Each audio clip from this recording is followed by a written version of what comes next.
మనం చూశాం. ఇప్పటికే గతంలో ప్రధానమంత్రి నరేంద్ర మోడీ గారిని పిలిచి మరి ఆ రోజు ఇదే అమరావతిని మరి శంకుస్థాపన చేశావు. మరి ఆ రోజు ప్రధానమంత్రి నరేంద్ర మోడీ శంకుస్థాపనకు వచ్చిన పరిస్థితి మనం చూశాం. ఏం తీసుకొచ్చాడనేది కేవలం ఒక చెంబు నీళ్లు, ఒక పిరికెడి మట్టి మరి ఇచ్చి వెళ్ళిపోయిన పరిస్థితి మనం చూశాం. మరి ఈరోజు మళ్ళీ 2024లో 24 ప్రభుత్వం వచ్చిన తర్వాత మరి ఈరోజు మళ్ళీ రెండవసారి మరి అదే ప్రధానమంత్రి చేత మరి పునఃప్రారంభించావు ఆ రాజధానిని. మరి ఎక్కడన్నా చూశావా? ఒక శంకుస్థాపనకి 2 సార్లు మరి ప్రధానమంత్రి ద్వారా మరి ప్రారంభించిన పరిస్థితి కేవలం మన రాష్ట్రంలోనే మనం చూశాం. మరి ఈసారి రెండవసారి మరి అదే ప్రధానమంత్రి నరేంద్ర మోడీ గారు వచ్చి గతంలో ఏదో ఒక చెంబు నీళ్లు, ఒక పిడికిడి మట్టి ఇచ్చిపోయాడు. మరి ఈసారి అది కూడా తీసుకురాలేదు. కేవలం ఉట్టి చేతులతో వచ్చి మన డిప్యూటీ ముఖ్యమంత్రి పవన్ కళ్యాణ్ గారికి ఒక చాక్లెట్ ఇచ్చిపోయాడు. నిజంగా ఈరోజు చూస్తుంటే మరి ఏదైతే ఆ రాజధాని నిర్మాణం చేయాలని చెప్పి మరి ఈరోజు సుమారుగా అక్కడ 1,00,000 కోట్ల రూపాయలు పెట్టుబడి పెట్టాలని చెప్పి నువ్వు ముందుకెళ్తున్నావు. మరి ఈరోజు ఈ రాష్ట్రంలో ఒక అమరావతి తప్ప ఈ రాష్ట్రం ఎక్కడ లేదా? ఈ రాష్ట్రంలో అన్ని ప్రాంతాలు లేవా? అత్యంత వెనుకబడిన ప్రాంతం ఉత్తరాంధ్ర ప్రాంతం లేదా? దశాబ్దాలుగా వెనుకబడి మరి మేము నిర్లక్ష్యానికి గురయ్యాం, మా ప్రాంతాన్ని అభివృద్ధి చేయండి అని చెప్పి మొరపెట్టుకుంటున్న మరి ఆ ఉత్తరాంధ్ర ప్రాంతం లేదా? మరి అదే కాకుండా దశాబ్దాలుగా వెనుకబడిన ప్రాంతం మరి రాయలసీమ ప్రాంతం, ఇక్కడ కరువు ప్రాంతం, మరి ఈ ప్రాంతాన్ని మరి అభివృద్ధి చేయాలని నీకు ఆలోచన లేదా? మరి అన్ని ప్రాంతాలు ఈ రాష్ట్రంలో సమాన అభివృద్ధి జరగాలని చెప్పి నీకు ఆలోచన లేదా?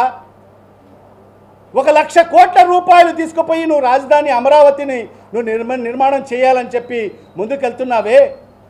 మరి ఈ రాష్ట్ర ప్రజలందరూ కూడా ఏమైపోవాలని చెప్పి కూడా నేను ఈ ముఖ్యమంత్రి గారికి ప్రశ్నిస్తున్నాను.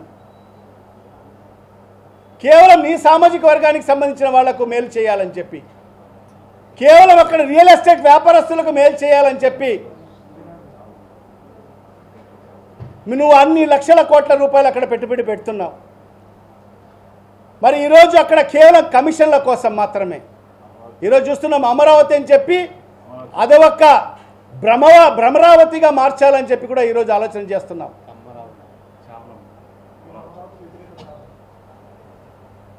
మేము అమరావతికి వ్యతిరేకం కాదు. మా నాయకుడు కూడా చెప్పాడు.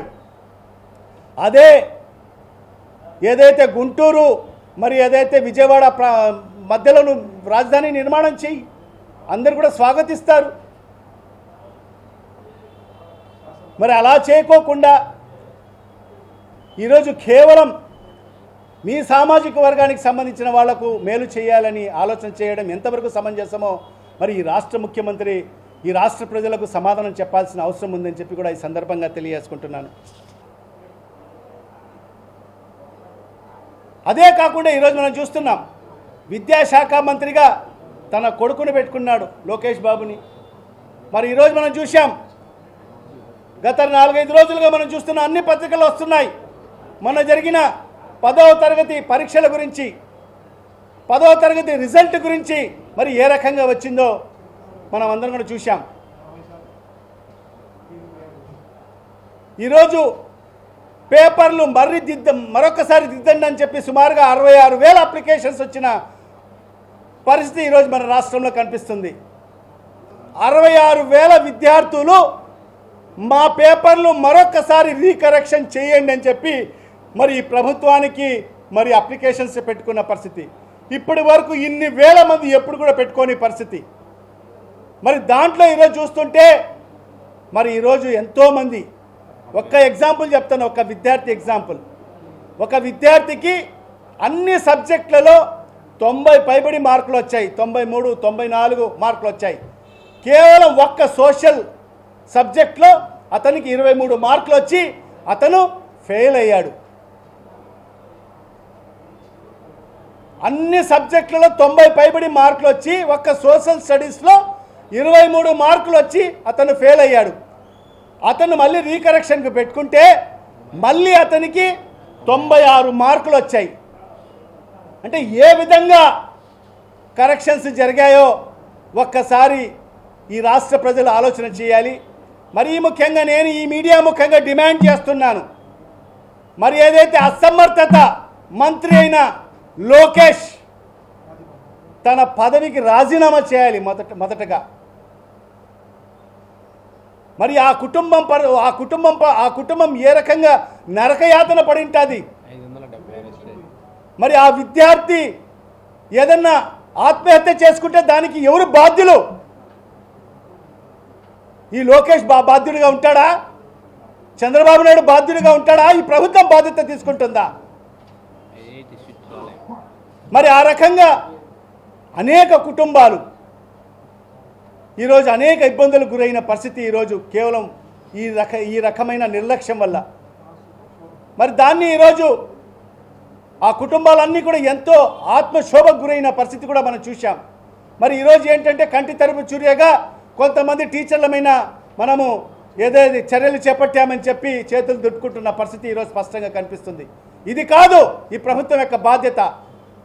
ఈ ప్రభుత్వము ఖచ్చితంగా మరి ఏదైతే మంత్రిగా బాధ్యత తీసుకుంటున్నాడో ఆ మంత్రిని ఆ బాధ్యతల నుంచి తప్పించాలని చెప్పి కూడా ఈ రాష్ట్ర ముఖ్యమంత్రిని మేము డిమాండ్ చేస్తున్నాం. మరి అదే రకంగా ఆరోగ్య రంగం ఈరోజు చూస్తే ఆరోగ్యశ్రీని అనారోగ్యశ్రీగా మార్చివేసిన పరిస్థితి మనకు స్పష్టంగా కనిపిస్తుంది. గతంలో జగన్మోహన్ రెడ్డి గారు ఆరోగ్యశ్రీ పథకాన్ని తన తండ్రి గారు ప్రవేశపెట్టిన ఆరోగ్యశ్రీ పథకాన్ని మెరుగుదిద్ది గతంలో కేవలం 1030 ప్రొసీజర్లు మాత్రమే ఉంటే దాన్ని 3450 ప్రొసీజర్లకు పెంచి మరి ఆ ఆరోగ్యశ్రీ పరిధిని కూడా 2 లక్షల నుంచి 25 లక్షలకు పెంచిన ఘనత కూడా జగన్మోహన్ రెడ్డి గారిది.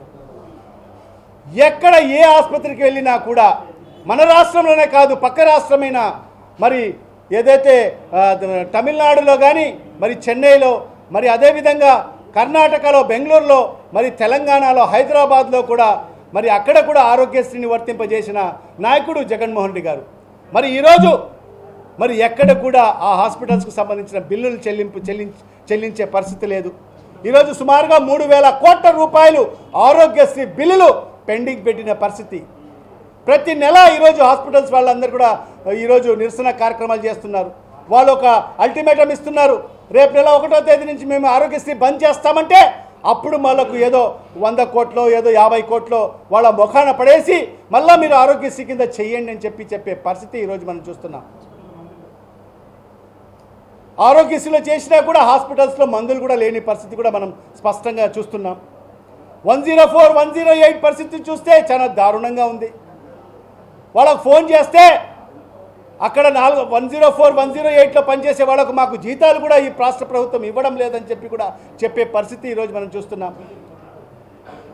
డీజిల్కు డబ్బులు లేవని చెప్పి వాళ్ళ కాడ నుంచి సమాధానం వచ్చే పరిస్థితి ఉంది. మరి ఈ రకంగా అన్ని వ్యవస్థల్ని ఈరోజు నాశనం చేసిన పరిస్థితి ఈరోజు స్పష్టంగా కనిపిస్తుంది ఈ సంవత్సర కాలంలో. ఇవన్నీ కూడా ఈ అన్ని వ్యవస్థల్ని భ్రష్టు పట్టించి అన్ని వర్గాల ప్రజల్ని వెన్నుపోటు పొడిచి ఈరోజు ఒక దుష్ట పరిపాలన, ఒక రెడ్ బుక్ పరిపాలన, రెడ్ బుక్ రాజ్యాంగం ఈరోజు ఈ రాష్ట్రంలో నడుస్తుంది. మరి ఇవన్నీ కూడా దృష్టిలో పెట్టుకొని జూన్ 4వ తేదీ ఏదైతే మా నాయకుడు శ్రీ వైఎస్ జగన్మోహన్ రెడ్డి గారు ఇచ్చిన పిలుపు మేరకు వెన్నుపోటు దినంగా మరి ప్రకటించడం జరిగింది. ఎందుకంటే ఇన్ని వర్గాల ప్రజలకు మరి ఇన్ని వ్యవస్థలకు వెన్నుపోటు పొడిచాడు కాబట్టి చంద్రబాబు నాయుడు మరి ఈ కూటమి ప్రభుత్వం మరి ఈరోజు ఖచ్చితంగా వెన్నుపోటు దినంగా మనం అందరం కూడా జరుపుకోవాల్సిన అవసరం ఉంది. మరి దీంట్లో ప్రజల యొక్క భాగస్వామ్యం ఎంతో ముఖ్యం. ఎందుకంటే ఈరోజు ప్రజలందరూ కూడా మోసపోయారు, మహిళలు మోసపోయారు, విద్యార్థులు మోసపోయారు, యువత మోసపోయారు, రైతులు మోసపోయారు, అన్ని వర్గాల ప్రజలు బీసీ, ఎస్సీ, ఎస్టీ, మైనార్టీలు, అగ్రవర్ణాల్లో కూడా పేద ప్రజలందరూ కూడా మోసపోయారు కాబట్టి ఏదైతే రేపు జూన్ 4వ తేదీన జరగబోయే నిరసన కార్యక్రమం, నిరసన ర్యాలీలో ఈ మోసపోయిన ప్రతి వర్గం అందరూ కూడా పాలు పంచుకోవాల్సిన అవసరం ఉంది. ప్రతి ఇంటి నుంచి ఒకరు కదలాల్సిన అవసరం ఉంది, కదం తొక్కాల్సిన అవసరం ఉంది. ఈ ప్రభుత్వానికి కనువిప్పు కలుగజేయాల్సిన అవసరం ఎంతైనా ఉంది. లేకపోతే చంద్రబాబు నాయుడు అనే వ్యక్తి మరి స్పందించే పరిస్థితి ఉండదు.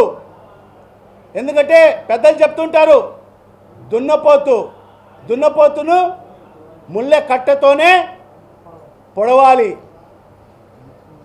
మరి అలాంటిది రేపు జరగబోయే నిరసన కార్యక్రమం ర్యాలీ 4వ తేదీ ఈ కడప నియోజకవర్గం నుండే అన్ని వర్గాల ప్రజల్ని నేను విజ్ఞప్తి చేస్తున్నాను. మరీ ముఖ్యంగా విద్యార్థులకు, యువతకు, మరి అదేవిధంగా మహిళలకు, రైతులకు, మరి వైఎస్ఆర్ కాంగ్రెస్ పార్టీ నాయకులకు, కార్యకర్తలకు, జగనన్న అభిమానులకు, మరి వైఎస్ఆర్ అభిమానులకు, కడప నియోజకవర్గ ప్రజలకందరికి కూడా నేను సవినయంగా విజ్ఞప్తి చేసుకుంటున్నాను. రేపు 4వ తేదీ జరగబోయే వైఎస్ఆర్ కాంగ్రెస్ పార్టీ ఆధ్వర్యంలో మరి ర్యాలీలో మీరందరూ కూడా పాలు పంచుకొని మరి ఆ ర్యాలీని విజయవంతం చేయవలసిందిగా సవినయంగా విజ్ఞప్తి చేసుకుంటున్నాను. మరి ఆ ర్యాలీ 4వ తేదీ 10 గంటలకు మరి జిల్లా వైఎస్ఆర్ కాంగ్రెస్ పార్టీ కార్యాలయం నుంచి ప్రారంభమవుతుంది. మరి కడప ఆర్డీఓ ఆఫీస్ వరకు కొనసాగుతుంది. మరి అక్కడ ఆర్డీఓ గారిని మరి ఏదైతే మా డిమాండ్లని, మరి ఏదైతే సూపర్ 6, సూపర్ 7 మరి ఈ రాష్ట్ర ప్రజలకు ఇచ్చిన హామీలన్నీ కూడా నెరవేర్చండి అని చెప్పి ఒక ఏదైతే మెమరాండాన్ని మరి ఆర్డీఓ గారికి, ప్రభుత్వానికి అందించే విధంగా మరి ఆర్డీఓ గారికి అందించడం జరుగుతుంది. కాబట్టి మరి ఈ కార్యక్రమంలో ప్రతి ఒక్కరు కూడా బాధ్యతగా మరి మీరందరూ కూడా పాలు పంచుకొని మరి ఈ ర్యాలీని దిగ్విజయవంతం చేయవలసిందిగా సవినయంగా తెలియజేసుకుంటూ మీ అందరికీ కూడా సెలవు తీసుకుంటున్నాను.